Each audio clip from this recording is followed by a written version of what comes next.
The thought of a teenager being sentenced to spend the rest of their life behind bars is heart-wrenching and raises many questions about the justice system and how it handles young offenders. As young adults, these individuals have their entire lives ahead of them, yet they find themselves facing the reality of never being able to experience the outside world again. As we all know, crime and punishment are two sides of the same coin, and when it comes to young people committing serious offenses, the consequences can be especially severe. But what happens when a teenager is sentenced to life in prison with no chance of parole? How do they react to the news? And how do they navigate life behind bars?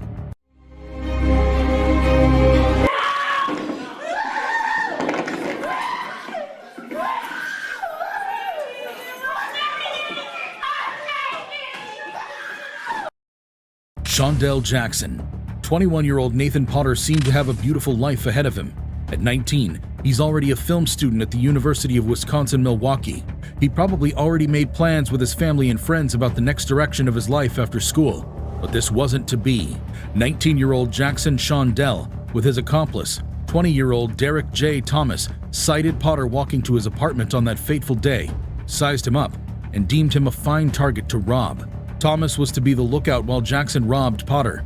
Unfortunately, the robbery went south. Potter didn't have any money, so Jackson shot him in the chest, killed him, and fled. They didn't hide for long though. Following a tip-off from Jackson's uncle, police eventually caught him, arrested him, and charged him with the murder of Potter. Throughout the trial, Jackson acted unconcerned and was seen mouthing an obscenity and smirking at his victim's family as he was escorted out of the court. He showed no remorse and acted like the whole trial process was a movie. We see how evil Shondell is in court, looking at us, swearing at us, and smiling. In her address to the court, Jackson's mother confirmed that she heard the news, but insisted that her son wasn't a monster. Judge, there's nothing that can be said to bring back our Nathan. But your sentence can ensure that Shondell does not have the opportunity as a free man to inflict pain like this again. Is there such thing as pure evil? We think so. Jackson's attitude grew violent when County Circuit Judge Rebecca Dowlett sentenced him to life imprisonment without the possibility of parole on one count of felony murder.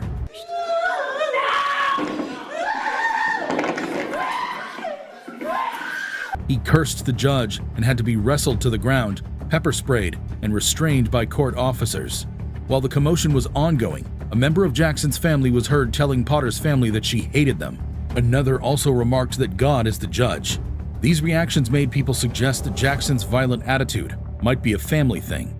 Jackson's accomplice, Derek, who played a minor part in the killing, was charged with felony murder. He pleaded guilty to being a lookout for Jackson during the robbery and was sentenced to 12 years in prison.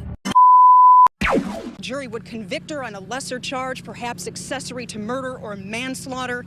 Now, though, she'll spend the rest of her life behind bars for the murder of Shannon Griffin. Jennifer Mee.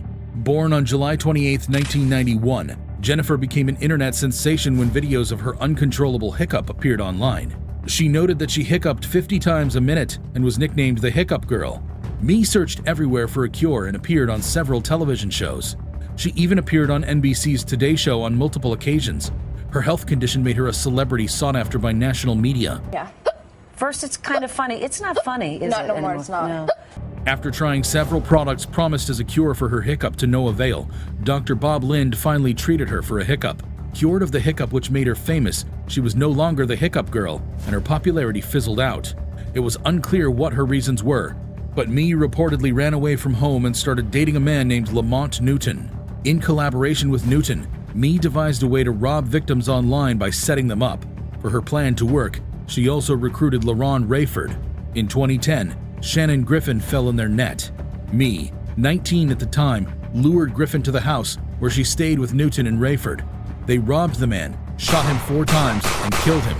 Although police could not determine which of the 3 suspects shot the man, they were all arrested and charged with murder. The police stated that Mee and her accomplices admitted to the murder. A recorded phone call between Mee and her mother was played during the trial. I have a free call from Jennifer Mee. I got charged for murder in the first degree. Charged for murder in the first degree? Yes, sir. What who did you kill?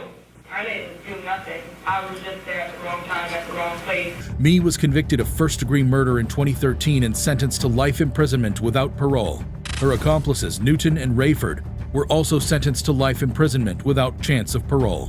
When she had her sentence, Mee broke down crying. I would give my life for Austin. I loved him a lot. Dylan Schumacher. Babies are often referred to as little monsters, and their constant crying can be annoying. For 17-year-old Schumacher, life is too short to tolerate such an annoying cry. The teenager was tasked with babysitting Austin, his teenage girlfriend's baby, who was just 4 days short of his second birthday. However, the baby's constant cries made him lose his cool. Schumacher was living in the same house with his girlfriend and her parents. He was required to look after the baby after his girlfriend went to work a night shift. Neither Austin nor the 3-month-old baby brother, who he claimed didn't want Austin's cries to wake up, was his child. Actually, I really didn't. I really think I did that. I didn't mean to hurt him. Schumacher testified that he became frustrated with the baby and started spanking, slapping, and slamming him on the floor. He also admitted to punching him several times in the head through a pillow. Austin sustained extensive head injuries that led to brain bleeding and death. Schumacher was charged with second-degree murder and child abuse charges. Before Schumacher was sentenced, Supreme Court Justice M. Williams Bowler was also unmoved by Schumacher's tears and reminded him of a call he made to his mother. It will show that you admitted that on July 23, 2013, in a phone call to your mother from the holding center, you stated, and I got a quote from the court reporter, "I am a 16-year-old blonde. Probably all I have to do is cry in front of the jury, and they're going to feel sorry for me," end quote. The judge decried such manipulation and deception and promptly sentenced him to the maximum punishment of 25 years to life in prison. Brandon Spencer. Brandon Spencer was 19 when he fired into a crowd. Although nobody died, he injured 4 people and was charged with 4 counts of attempted murder. During a crowded Halloween party on the University of Southern California campus in Los Angeles in 2012, gunshots were fired and everywhere became rowdy. There were no casualties, and the police investigation soon led them to Spencer. Spencer was a noted gang member who rival gang members had shot. His attorneys informed the court that Spencer shot to deter rival gang members he believed were after him.